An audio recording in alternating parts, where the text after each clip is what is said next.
Welcome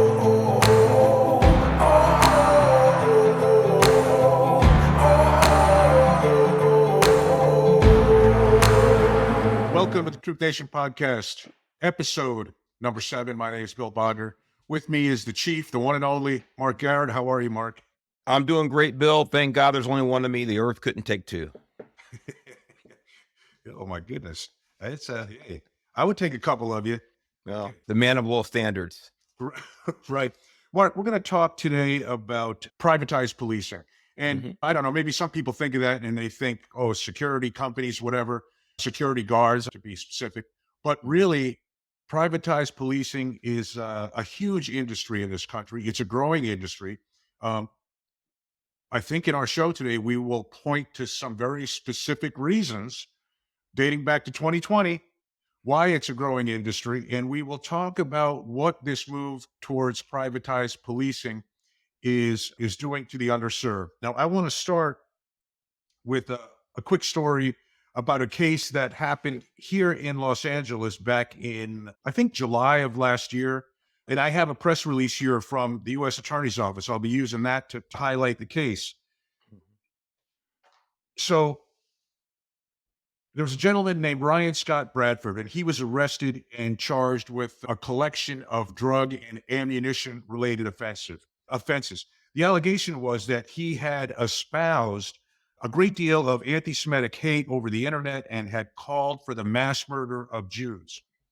He was in search warrant served at his house by FBI, LAPD. He was in possession of auto sears, Glock switches, basically things to make semi-automatic firearms fully automatic. He had some drugs and drug paraphernalia at his house, I believe. The press release, released by the U.S. Attorney's Office, intimates that he was a member of the San Fernando Valley Peckerwoods. Now, that is a racially motivated, violent extremist group. You're nodding your head. I'm sure you've heard of them from your days. So you might ask, like, a couple over the years. Yeah, what does this have to do with privatized policing? Well, I've heard that the lead that went to the FBI to pursue this case came from a privately funded intelligence watch center. Okay. So this was a center that is funded with 100% private donations. They monitor anti-Semitic hate over social media, and they catalog it, they capture it, retain it, and then they more or less, my understanding is, they build almost like a background on a person that's espousing that information. And when they see that there is perhaps some imminent threat to the community, they do what any good citizen would do, right? We've heard see something, say something. They reported it to the FBI, and I don't know exactly what information was reported and how much the FBI has to do to corroborate that information independently. But a search warrant was served, and this dangerous person was taken off the street. Now, this is the first that I had ever heard of something like this, right? A privately funded watch center funded by like one particular part of a community to, quote, protect their own people. And it's interesting because I know one thing that you talk about a lot is, hey, you are your first responder, and everyone really has the obligation to protect themselves, their family first. And here's a group collecting private money and not leaving their safety in the hands of the government. They're saying, we're going to be proactive. And keep in mind, this is before October 7th, when the threat level obviously went up for people in the Jewish community. But they're saying, we're not going to leave our security in the hands of the government. We're going to take proactive steps. We're going to raise money, and we're going to create an intelligence center and do what we can to track what's going on in our community and then put that information out there. So as I started to look into this a little more, I found other organizations that kind of do the same thing. And there's many different facets to privatized policing, but this one is very, very unique, and that it's an intelligence operation. And hey, I do not know what they pay the people at this center, and I haven't named the center because I don't want to create any press toward them or hate now directed at them or whatever. But here's what I can tell you: a senior intel analyst at the DEA, I know they make about $120,000 a year. And if there's a couple analysts working at this center, probably of the same capability, skill level, all of a sudden that this costs real money to set a facility like this up. There's computer monitoring software, things to scour and digest what's happening in social media and categorize everything and help them identify threats. It's a very costly thing. And again, fascinating that this group has taken it on their own to go out and be proactive and to protect themselves in the community. Another group I found, now this one I will name only because they're a lot more public. There's been articles written about them in the news. It's called the Community Security Services. And it is a nonprofit organization that provides security to the Jewish community in the United States. And what they do is training. They will give you a training on basically close protection, training on how to secure a facility, uh, self-defense training, awareness training. Again, training people to be more capable of being their own first responders. And I don't know if you've ever heard of privatized policing spoken about in those terms, but I thought that was a fascinating, really a fascinating part of this topic is, hey, we've always had security guards. What we haven't had is proactive pieces of privatized policing, like training and intelligence operations. Have you heard of either of those two things going on in your time? I have to some extent. The groups you're talking about now are at a higher level than what I've used to, but I've heard about this on smaller scales. There is one group I'm very familiar with. It's not policing specifically, but it is emergency services. Now, again, it's these are not law enforcement related. It was specifically EMS, emergency services, medical services. I came across this, and again, I think this is germane to this general topic about taking on some of their responsibilities at the individual or community level. Bill, about I guess now about 13 years ago, when I was lieutenant at the West LA CHP office, I was a brand new lieutenant. I got a call one night from Beverly Hills Police Department about a traffic collision involving an ambulance. And I'm thinking, why is Beverly Hills Police Department calling me, the California Highway Patrol Lieutenant, to come investigate a traffic accident in their community involving an ambulance? It was really bizarre. I really couldn't get a clear answer over the phone. So I and one of my sergeants rolled out about 9 o'clock at night. And what it turned out to be was this ambulance was a private company, which is not unusual. But it turns out that this was an organization completely made up of individual citizens in a particular community. They had no relationship to LA County Fire, or LA City Fire, or Beverly Hills Fire Department, things like this. They were their own entity. And they had a network of citizens that voluntarily, of course, funded them, all went into a pool. And so when someone was having a medical emergency, they didn't feel that maybe the government system was going to be fast enough for services, Mhm. and they would call this private. And these were paramedics and EMTs, all the personnel on these vehicles. And they would roll out there at least before, if not in conjunction with government services. The reason that Highway Patrol was called is because apparently the CHP at some point had authorized, had bought off on certifying these vehicles as actual emergency vehicle response platforms.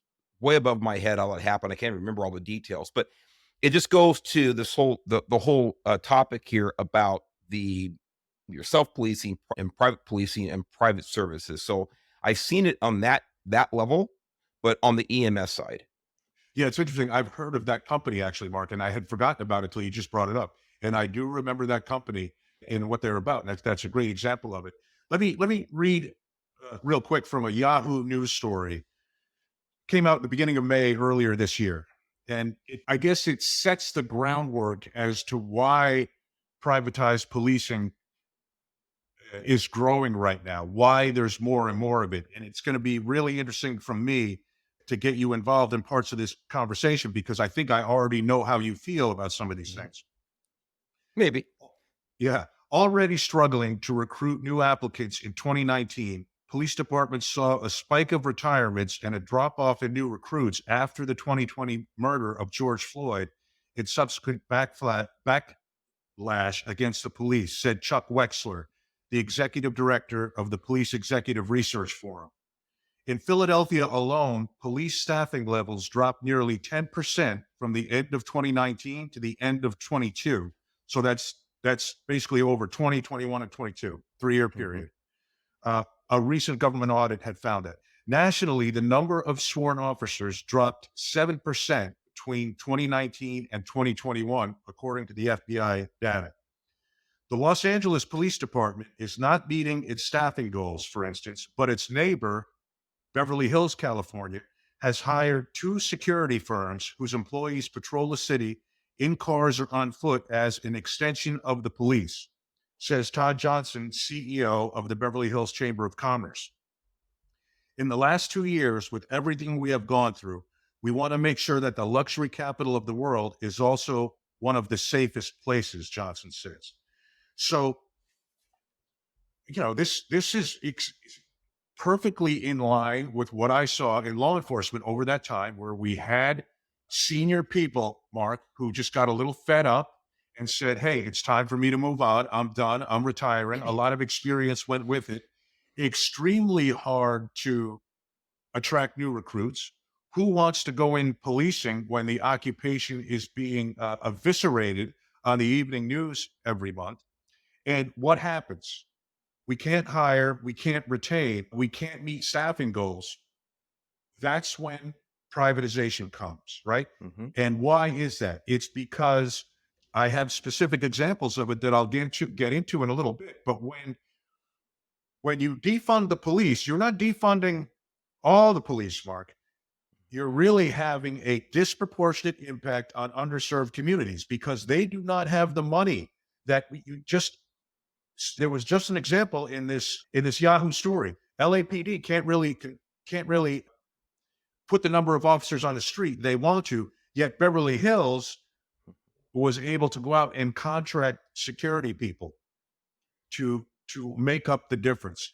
So it's a fascinating thing that's growing incredibly fast. It's a fascinating thing that's growing tremendously these days. And part of it is because we've defunded the police, and people in wealthier communities are saying that's not the solution. We are going to actually give private funding to the departments to keep our level of police services up. Your experience with that? Is that what's going on in this country right now? Yeah, Paid for policing? the irony is so thick with this, with the defund the police movement. Go back a little bit. You referenced Todd Johnson, who's the president of the Beverly Hills Chamber of Commerce, and Todd, just in the interest of full disclosure, Todd and I have been very good friends for about over 15 years, and I just happened to talk to Todd. Had no idea that you were going to quote him in that article, but I talked to Todd just a few days ago about Beverly Hills PD staffing. We're talking about something else, probably sports, but we ended up on this topic. And the actual police department is near max staffing levels now. And one of the reasons is because they pay as well as anybody in the state of California, just about, and they can actually recruit people to come in there. In other words, the financial incentives are so large there in Beverly Hills, they can do it. But on top of that, like you said, they have also integrated the private security forces into that city. Now, this did come specifically out, and again, I was there in Los Angeles County. I was all over Los Angeles County to the George Floyd riots as a chief, and Beverly Hills was getting hit hard during that summer of 2020. And so they were looking for all kinds of resources to supplement who they had. It's not very large law enforcement number of personnel there in their city. So they sought out private companies. They were contracting with other small agencies from around Southern California to come in and supplement their police department. So, in fact, the Highway Patrol, we went in for a little bit and on our own dime. We didn't charge anything for it to help them out for a day or two. But having said that, this goes right to what you're talking about, Bill, about the underserved communities. The communities who could afford the least to have their departments depleted through defunding are the ones that got defunded the worst and are suffering the most. Here's the irony I talked about being so thick. A lot of and reading articles and just learning this over the last year, watching, listening, and reading articles the last 2 years since George Floyd, so many of the groups, the advocacy groups, the spokespeople for this faction or that faction, and as far as I'm concerned, the cop haters, so many of the same people that supported defunding, resulting in higher crimes in those underserved communities, are also outspoken about the implementation of so-called private cops. Yep. And this is the irony. Yep. Again, they're setting the fire, they're pouring gasoline on the fire, and then their complaint is no one comes to put it out. And I said it's almost too much to stomach. It absolutely is sickening. And we can get into some of the details and history of private policing and what it means today in a practical sense. But the communities who can least afford, and when I say afford, who can least sustain a reduction in law enforcement personnel are the ones that are getting hit the hardest with this entire movement and the pushback against privatizing law enforcement. Now, by the way, I want to say this from the outset, that I am not a big fan of quote unquote privatized policing. We can get into why, but that's a general statement. That's a general statement. We can get into the details about what works and what doesn't. But generally speaking, I'm a big supporter of traditional government-sponsored law enforcement. Mark, you mentioned there something that I got to follow up on. It was how the people who were calling for defund the police are now the most critical of the privatized policing thing. Let me talk to you a second about Chicago. So in Chicago, as far as violent gun crime, Mark, fair to say Chicago is one of the most violent cities in the country right now? I'd say so. Definitely top 10. I don't know if it's top 3, top 5, maybe not, but definitely a lot of handgun issues in Chicago. Officers may work off-duty patrolling neighborhoods for private security companies, but they generally do not wear their police uniforms or represent themselves as police officers. The growing presence of off-duty officers in upscale Chicago neighborhoods has drawn concern from, guess who? Now, this is an older article, from Mayor Lori Lightfoot, when she was, obviously she's not the mayor anymore, Beetlejuice. Who said she didn't want a, quote, circumstance where public safety is only available to the wealthy.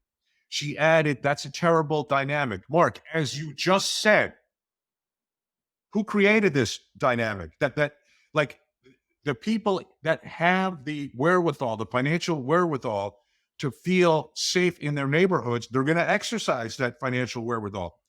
October 26, 2020, about 2 years earlier, Chicago mayor proposed an $80 million cut to the police budget and cut 400 officer spots. That was what she was in favor of.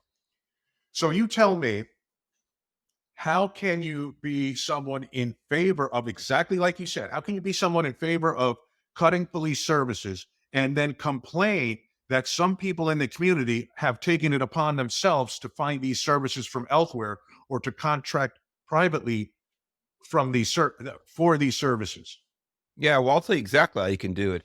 It's when you're purely ideological. When you come out as a cop hater, when you say that law enforcement is the problem, when you say that law enforcement is systemically racist, when you say that law enforcement is made up of a white supremacy foundation and hierarchy and legacy, when you say these things, you will do things as idiotic as calling for the defunding of police. And then again, when the crap hits the fan, then you want to correct the problem by going back to the equity card, where every outcome is the same for everybody, no matter what their behavior is. And this goes to what you're talking about. Wait a minute. If the more affluent communities or neighborhoods or individuals now can pay for private policing, private security, when you, the government, have taken away have taken away the general law enforcement. Now you're going to call me or call us, this community, the bad people. This is unfair. It's not equitable. This is insanity. This is how you do it when you don't use common sense. You are not an objective thinker. And when you don't believe in the rule of law, you only believe in outcome based policies. This is exactly how it happens. By the way, moving forward, we thought that when Lori Lightfoot left, then things would maybe see a curve up. But the dingling who replaced her makes her look like George Washington. So that's just The other editorial. the other thing, Mark, aside from the financial support, like we talked about Beverly Hills, or you talked about Beverly Hills, them being staffed full of officers or almost at 100% staffing, they have the ability to pay a little more, right? But also don't forget, and I think there's a key part of that in Beverly Hills where the community supports law enforcement. And in some communities, they just support law enforcement, and that makes it easier to recruit in those communities or easier to find officers who want to work in those communities. Yeah, it's a great point, Bill. Isn't that fascinating that people actually want to work where they're wanted? Who would have thunk such a thing? But in other words, you make such a great point. It seems though, it seems to escape the minds of people who are so-called in charge, because I don't think many people are in charge of anything, starting with their own faculties in elective office right now. But people talk about inclusiveness and all these throwaway ridiculous terms, but they don't apply to some of the most fundamental elements of society. In other words, let's make sure law enforcement knows they're wanted here. That would be a basic thing in recruitment. I'll tell you right now, when I went into the Highway Patrol, when I applied the Highway Patrol, I give you my word, I wasn't going there for the money. Now, again, I was going there for a career, and I knew it'd be a decent income for the rest of my life. But I wasn't going there to get rich. I was going there, and by the way, the Highway Patrol is the only agency I applied for, and the reason is because, in my opinion, they have the best reputation of any local or state county law enforcement agency, certainly in California, where I wanted to stay at the time. But I went there because I wanted to. I thought I would be happy with the Highway Patrol, and I thought I would be happy serving my community. That's why I went into law enforcement, only applied to the California Highway Patrol.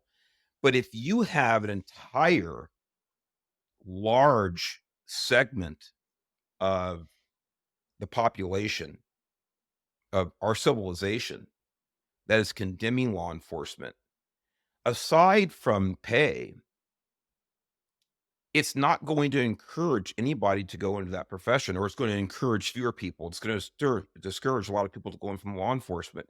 Again, and the same people who are discouraging people from going to law enforcement are the same people that want to make sure that any other remedies to keeping communities safe are shut down.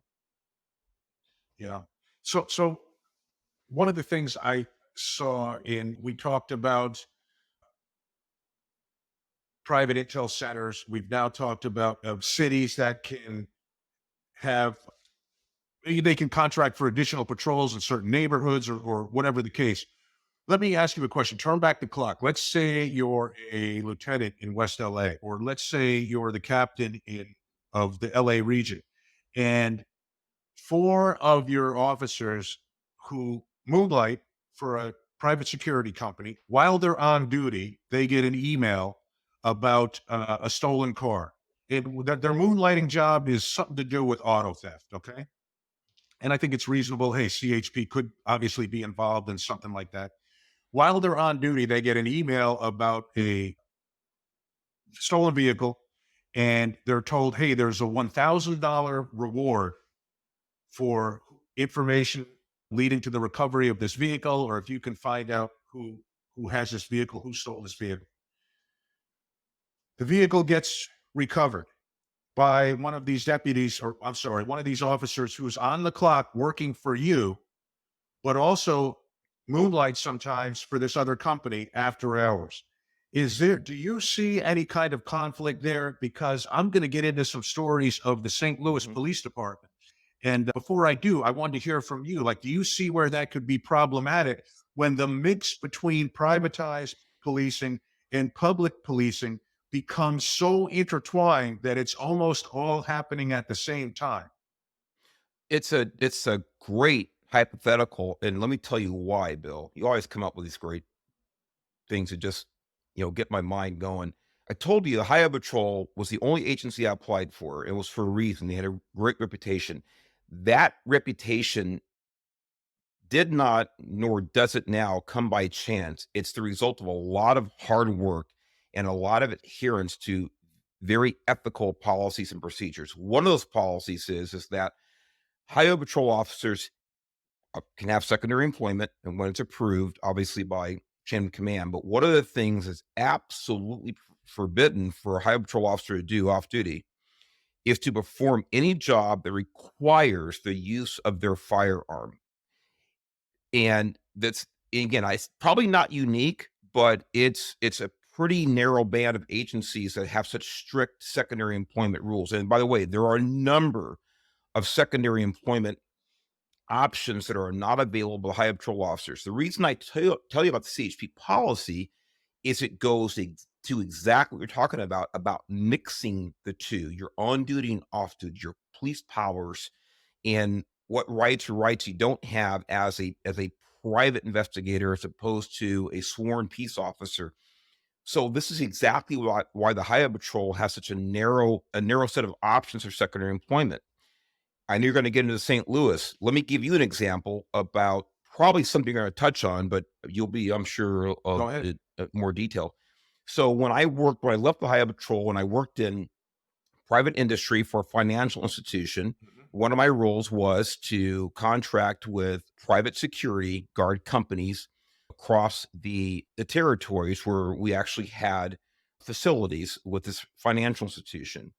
Well, one of those territories allowed, and I won't say what state, I won't Yeah. say where, but one of those territories allowed, one of those law enforcement agencies in our territory allowed those officers to work in their department uniform Mhm. with their department vehicle off duty in private security. And I actually went to visit one of our facilities and met with one of the officers who actually was a sergeant. And when I met him, I didn't go to meet him. I was there just touring our facility and he was there working security.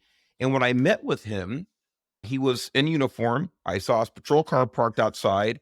And I said, "Hey, did you guys, hey, I'm Mark Garrett. I'm head of security for the company here and blah, blah, blah. I'm just here on a trip to visit to get to know the employees."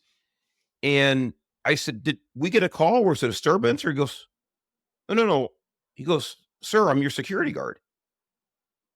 I said, "I'm looking at the patch, the city he works for." Right. I go, Right. I said, "Well, I knew that we contracted with off-duty officers from your agency." I said, "But," he goes, "Oh, no, no, we can work it and we work it on duty and blah, blah, whatever in a uniform." I was astounded, especially coming from the culture of the Highway Patrol, where even off duty in your plain clothes, you couldn't carry your gun if it's required for the parameters of the off duty. So anyway, this goes to what you're talking about, mixing the two. I think it's a very, very dangerous thing. I think you can open a whole can of worms. I'm sure you're going to get into it, but that's my perspective on it. Yeah, I'm gonna talk a little bit about St. Louis, where just like that city you just mentioned. So in St. Louis, and again, this is as of September 2022. This is an article that I read from the St. Louis Post Dispatch. So have things changed since then? Have things changed since then? I actually don't think so, because this has been going on for quite some time and there has been a lot of conversation generated about it and commitments to look at it and commitments to audit it, but it doesn't seem to have changed that much. In St. Louis, the officers work off-duty jobs in full uniform. Mm. They have full police powers. They can make arrests and car stops, etc.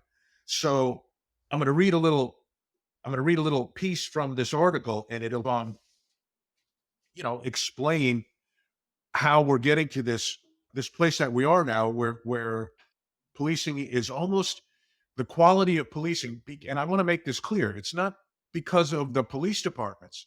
The quality of the policing is dependent on income level because of the defund the police movement, right? Mhm. After hours of burglary at a designer jean store in St. Louis's upscale Central West End neighborhood, at least 16 city police officers received an email alert with surveillance photos of a car believed to belong to the suspects and an offer of a reward of at least $1,000 for any officer able to locate it. The email was not from St. Louis Metro Police, the police force that employs them and that residents fund their taxes with. Instead, it was from a retired city police detective named Charles Betts, who also employs them at his private company, the city's finest. The city's finest is not a mere security firm. With about 200 officers moonlighting for it, it's the biggest of several private policing companies that some of St. Louis's wealthier and predominantly white neighborhoods have hired to patrol public spaces and protect their homes and businesses. These neighborhoods buy patrols from Betts' firm and other private police companies because they say they do not get enough from a city police department that struggles to provide basic services. Here's the specifics that make this department different than highway patrol. Mark, under department rules, officers have the same authority when working for these companies that they have while on duty. One reason their services are in such demand: they can investigate crimes, stop pedestrians or vehicles, and make arrests. The police department requires that they wear their police uniforms when they're working in law enforcement or security in the city, creating confusion about who they're working for at any particular moment. The result is two unequal levels Mhm. of policing for St. Louis residents and businesses. Low income and minority residents do not have the resources to hire police through a private company, and the department has struggled to provide patrols in parts of the city that suffer the highest rates of violent crime. In the more affluent neighborhoods, which are less affected by violent crime, have raised millions of dollars privately to pay companies like the city's finest for granular attention from the same officers the police department has said it doesn't have enough of. Mhm. So, one Mhm. point of clarification on that is they make it sound in that article like, hey, the city has said they don't have enough police officers, yet they have these officers working for a private firm.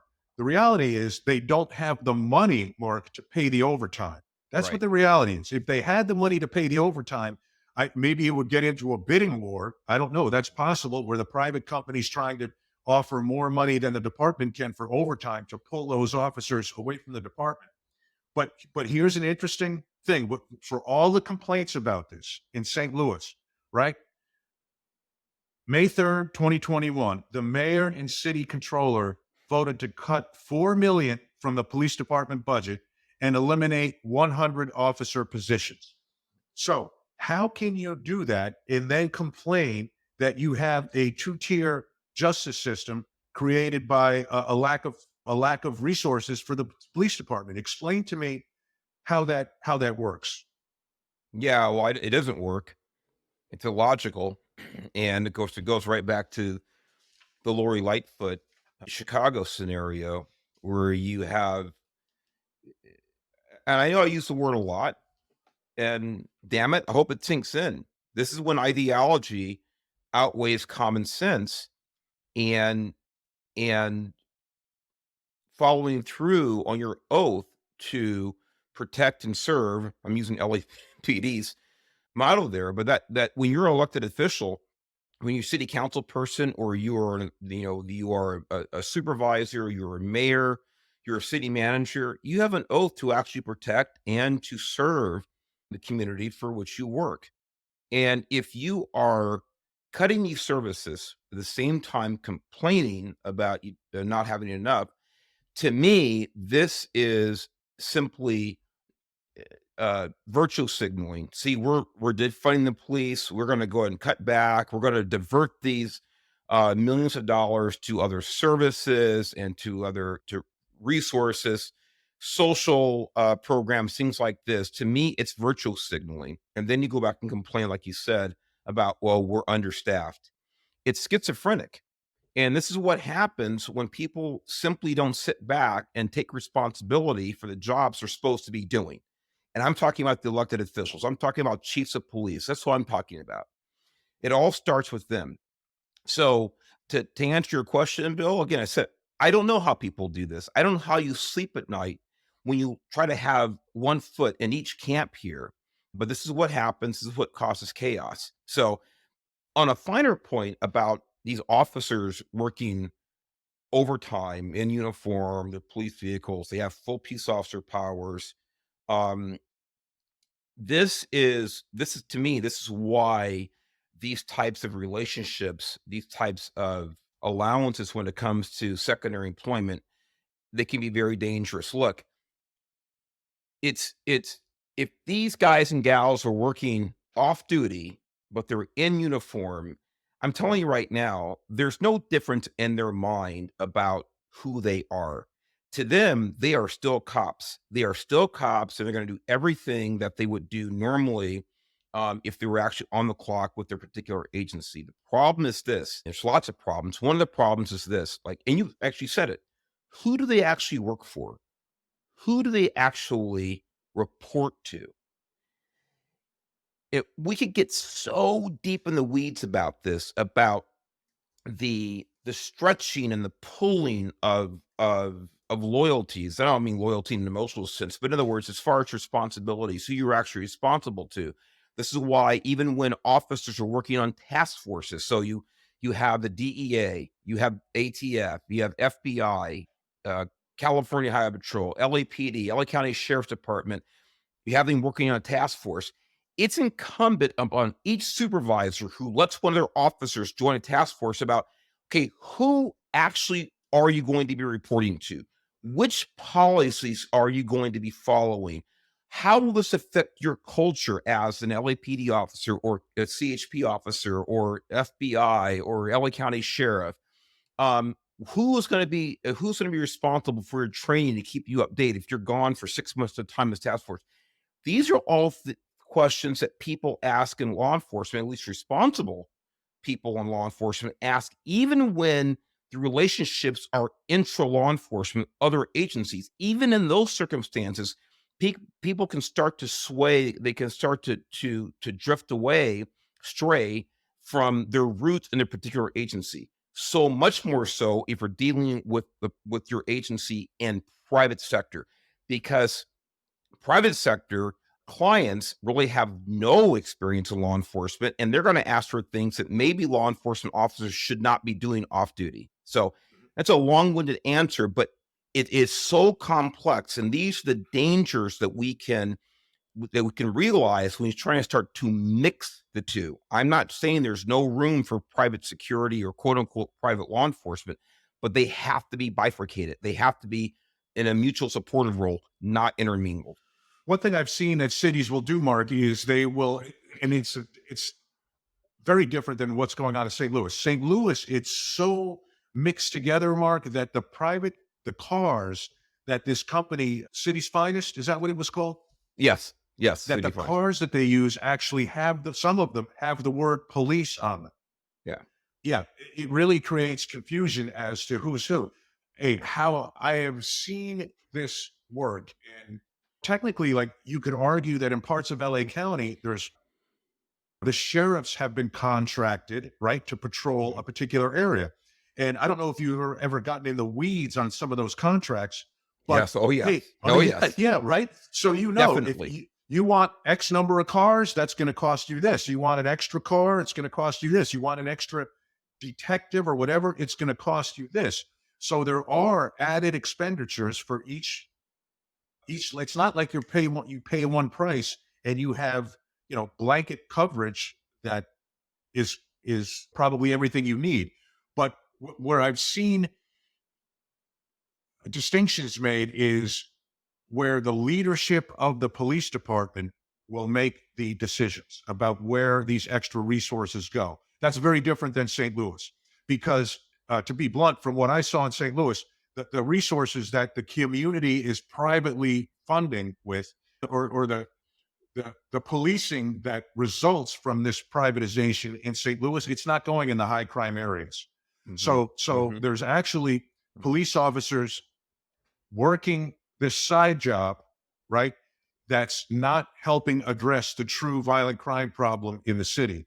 Uh, that's weird. That's weird. And I've seen some cities really push hard away from that, where if it's going to be, if the mix is going to be that tight with off duty officers, that the department is going to maintain the authority to direct where those officers will go and what they'll do. Yeah, it it makes total sense, and I dealt a lot with this in Los Angeles County as I moved up higher in management with territories where the Highway Patrol would overlap with Los Angeles County Sheriff's Department.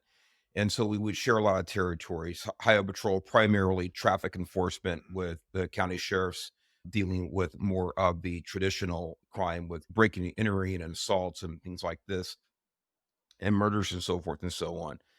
And so through that mutual kind of responsibility for territories, I be at meetings and talk to other people and really get into the weeds about contracts. And what you said is exactly right about more resources. So just so people understand from my experience, there are a lot of counties in Los Angeles, or a lot of cities that are not incorporated, say in Los Angeles County. So they're a city, but they don't have their own law enforcement agency, they don't have their own fire agency, so they'll contract with the county. What you said about sending the resources to where the problems are, it's exactly right. The not only the law enforcement agency, not only the law enforcement manager saying, okay, we'll do the contract, here's what it'll cost, blah, blah, blah, and here's where we're going to patrol, because they want to fix a problem. But also, generally speaking, that community who was asking for the resources, they were asking for the resources for the same reason and for the same geographic area. We would like for your deputies to patrol these areas. So that's exactly right. But this goes to the private side, is that when you are dealing with specifically private security, Mhm.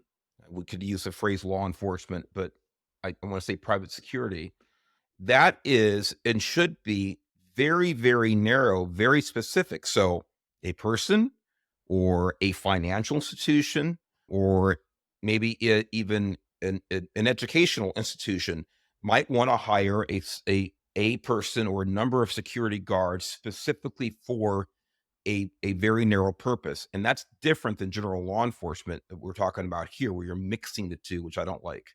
Yeah, it's not. You're not hiring people to provide security at a sporting event. You're hiring police officers who are going to do policing. You're basically Mhm. creating a private police force. And in some cases, I think St. Louis, the complaint was they were even raising the wage, and I alluded to it earlier. They were even raising the wage so that even if St. Louis could afford to pay overtime, they couldn't compete with the wage paid by the private company. So what was an officer going to do? An officer is going to go to work for that private company, and that kind of separation of what's in the community's interest and what's in the interest of private wealth, it grows bigger and bigger. Talk to me about Detroit, Mark. I know you mentioned something about the city of Detroit and what they had going on. Yeah, briefly, actually, I had it here someplace in an article. I'll do my best to recall it. I have another article here in front of me, but in short, it's similar to St. Louis, but the city of Detroit, which was it's actually better now. The article I was reading was from about 7 years ago, but it gave a lot of foundation about private policing. And although it's a very, very left leaning publication I was reading from, I thought it was a pretty good job. It was pretty even handed about the background, private law enforcement, how it's affecting Detroit. In short, there were people in Detroit that were suing the city because they were saying that the city was actually funding a private law enforcement or private security entity rather than funding the police department. Now this goes way back before George Floyd. Again, this is I think 2015 or 2016 was the article. So that's it in a nutshell. And I say, wait a minute, you're directing these public funds for private security for XYZ entities when it should be going into the public kitty for public law enforcement, government law enforcement. And that was it. And at the time of the article, it was the litigation was still in progress. I didn't follow up to find out whatever happened to that, but that was one of the we talked about this earlier on, basically mixing the some of the public funding for private purposes and how that actually looks when these people are deployed into different communities. So that's what that was there. But that was again, that was public funding from what I understand for private security, not on duty officers working private security. What was the inverse, right? Yeah, what we're Almost talking the about inverse. Yeah. especially in St. Louis, what I Mhm. saw in Chicago, or really St. Louis, I think is the most interesting one because again, it's people in uniform in cars that say police, and they're addressing the crime problem that the person writing the checks is asking them to address, not the police chief. Right. What else have you seen on this issue, Mark? What else do you have in front of you there? So actually, I found an article. I found a paragraph in an article real quick. I have so many articles laid around here. It says that this is about the Detroit.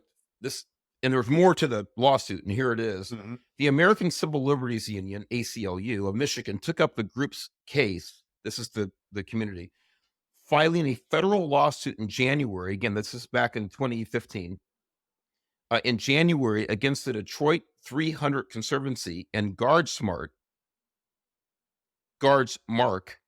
And the city of Detroit has agreed this month on a series of interim rules safeguarding First Amendment activities at all of the city's public parks, regardless of whether they are managed privately or publicly. So, in other words, this group, part of their grievance was that these private security companies were actually violating some of their First Amendment activities, and again, they were private. Right. That it Right. So here's the thing. This is very one of the things I'm glad you actually hit on this. It forced me to go back and look at my own notes here. This is one of the issues about private security. In other words, people always talk about, oh, that person over there violated my First Amendment rights, or this company violated my First Amendment rights, or this right or whatever. Ladies and gentlemen, boys and girls, or as I Yep. say, lag bag, ladies and gentlemen, boys and girls, a private citizen cannot violate your First Amendment rights. Only the government can do that, or an agent of the government can do that. So this is where another aspect, and we get do a whole show just on this aspect of it. But this is one of the aspects about quote unquote private policing. Are they really police? What authority do they have? And how and when are they beholden to the Constitution? So this is a whole bag of issues we could talk about. And this is some of the things that were addressed in this lawsuit in Detroit. Again, I don't know where the lawsuit ended up, but Yeah, like very how do you complicated stuff. so Mark, let me follow up on that. So how would you file a civil rights violation lawsuit if Right. one of those if you were beaten up by one of those cops, but he's working at that particular point in time, he's working on the private payroll? Right. So this is exactly right. And again, the Iowa Patrol, has many problems that I had being a manager with the Iowa Patrol, like any big mouth person like me would. I love the Iowa Patrol because they've so carefully thought these things out about how much liability can arise when you start mixing the two and letting your officers do certain things off duty. How do you address that? If your officer is off duty, they're getting paid by a private entity, but they're accused of taking enforcement action based on somebody's race when Mhm. they're off duty. Right. How do you resolve that? Again, I'm not a lawyer. I don't know. And I would never want to be in that position as someone trying to resolve that. It's a very, very complicated thing. Are they acting as a private citizen who's authorized to carry a gun and use handcuffs? Or are they still a representative of the government, which makes them liable to violate one's civil rights? But if they're not a government agent, a government representative, then they're not liable for that. The only recourse for someone would be a civil suit. That's all there is to it.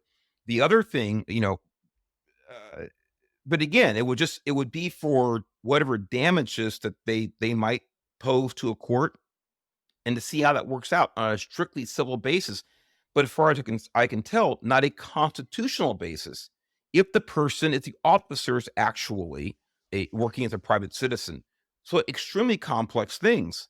Um, I was going to say something about that. Now, by the way, when you are wearing The a uniform. patch insignia, a legitimate one. Even Uh-huh. sometimes I wear a shirt here, but it's not an official high patrol badge. It's a shirt anybody can buy off the rack and things like that. I always tell everybody I'm no longer a law enforcement. I have no peace officer authority. I don't even live in the state where I was a cop, things like that. But if you're actually wearing an authentic current patch, insignia, and you're in a vehicle that says St. Louis Police Department, to me, that says no matter what you are, if you take any kind of enforcement action, you're a representative of that department, which means you're representative of the government, Yeah. in my opinion. Yeah. And that government is liable. That agency is liable for whatever conduct you engage in, even if you're quote unquote off duty. That's a fascinating part of it right there that I hadn't even thought of. Is where I mean, to put it real simply, where does the liability sit? Where does the liability for conduct for the police officer's conduct sit when they're not on the government's payroll, but they're operating on the government's authority? And I don't know where it is. What else on this topic, Mark, do people need to know about? Well, I think one of the things is, look, we from our inception, we've always been, as to this country, we've always been a mix of public and private rule enforcers. So public law enforcement, government trained and sponsored law enforcement from its inception, from constables all the way up to what we have now, to sheriffs and chiefs of police and things like this, and mixed with private security. You go back to Carnegie and these other titans of industry back in the 19th century, and they all had private police forces. They were private security forces. And by the way, many of those forces engaged in some, in my opinion, downright criminal activity, but they were still private entities. But because Carnegie and Rockefeller had the money to do this, they had tremendous political influence, tremendous leverage with government, and could get away with a lot of this stuff. Was it right? No. But was it still private sector? Yes. So that's a grand scale. But so nothing's changed in the sense that there's a mixture, there's always going to be a mixture. I am a free market person. If someone or some group or some community can afford to supplement their sworn law enforcement personnel with private security, not private cops, totally different thing. That sounds more like St. Louis. But if you can supplement your community with private security, having eyes, having an early warning system, just like many of us have security systems in our house, it's private. We pay for it. I say, why not? As long as the two are bifurcated, as long as it would hope that these private companies do a good job of training and holding accountable their employees, I'm all for private security, but I'm absolutely opposed to mixing the two. It's interesting because there is a fine line there. And when you talk about privatized quote security, if you do not authorize law enforcement officers to do that work, right? What happens to the vetting? Are you getting a lower quality person now, a less trained person filling that role where perhaps there might be other concerns with having that person out there doing security? So it's definitely a challenge to find the right mix. I'll agree with you on that. Anything else, Mark, before we close it out?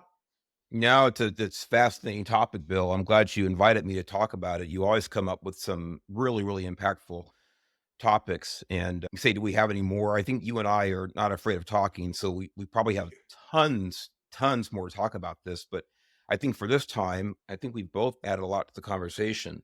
And that's about it for me on it. Yeah. So let me close just by reminding people where this now perceived inequality comes from. I'm going to quote a gentleman named David David Sklansky. He's a professor of criminal law and procedure at Stanford University. Okay. He says public policing, for all its problems, and it has many, many problems, does represent a commitment to protect people equally, not based on their wealth or political power. So the privatization of policing represents a retreat from that promise. So let me remind everybody, when we hear about a retreat from the representation of public policing, where does that come from?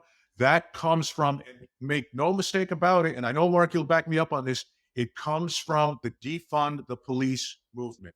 When we reduce funding and reduce policing in our cities, there's going to be one group or one part or some parts of the population that do not tolerate that, that do not agree with that, and that have the financial wherewithal to create a two-tier system where they will get the policing that they want, that they need, and that they deserve. And unfortunately, other parts of the community will not. So keep that in mind when you hear about privatized policing, people. Be educated, know the truth, and know where this problem has come from. Thanks, everyone. We'll see you next week.